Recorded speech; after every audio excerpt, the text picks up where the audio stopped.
Okay, so I have a message to send to VG Spiritual Investigator. That individual is the one when I tag on Facebook Daily Horoscope. That's her page. All right. I just tagged you in a screenshot of a statement from Social Security. All right. Now keep in mind, this right here may not mean a lot to you, but I went on one of your lives, went and tried to engage, and ultimately you started going and berating me and, basically talking about the whole respect your elders situation and, how, people should be ashamed of themselves for trying to exploit the elderly. And that was the narrative that you were given, all right? With no evidence, it was just you taking the person's word for it.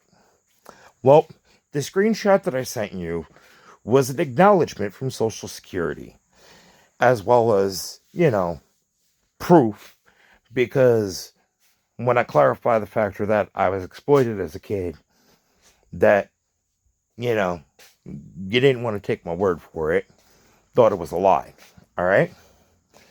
But the screenshot that I sent was clarifying from 2001 until 2011 that I was paying almost $800 a month in rent, all right? Now, here's the thing. I was born in 1989, all right? So let's go ahead and do some math. Being born in 89, add 10, that's 99, and then two more. That makes 2001, all right? So at 12 years old, I was paying $800 a month in rent. It was acknowledged. It was documented. And keep in mind, that was a crime that was committed against me. That was called child exploitation.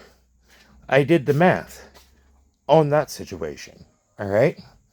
So, how much was stolen in that circumstance? It ended up totaling up to the amount that I paid in rent as a kid, $58,000. All right? Now think of what you could do with $58,000. All right? $58,000, you could drive a brand new car off the lot. $58,000, you could put the down payment on a home. Get into a mortgage.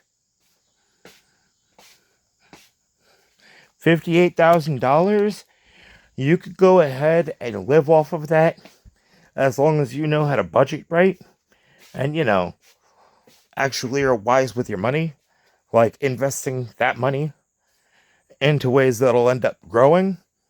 Like, for example, secured stocks and bonds. That $58,000 would end up exponentially growing. So, now my question to you is, the person that you were championing for was complaining about the factor that one thing that had been established to them by the problem child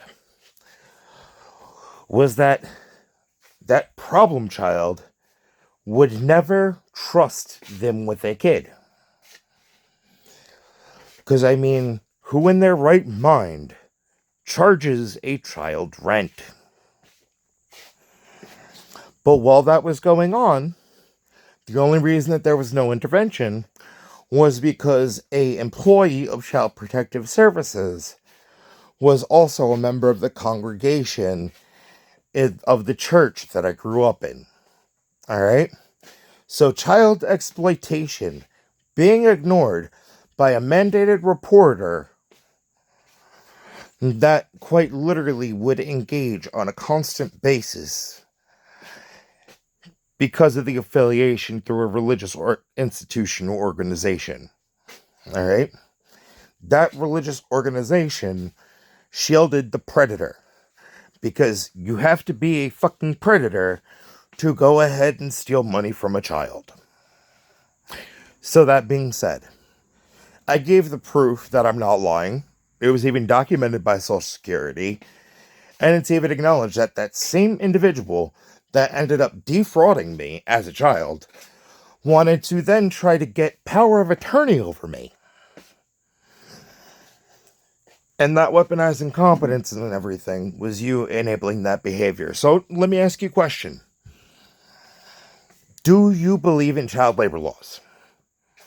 And, ultimately that it's a kid's job to be a kid, and ultimately the law should intervene and prevent from child exploitation and the, you know, slavery of said children in an attempt to go ahead and financially enrich their exploiter.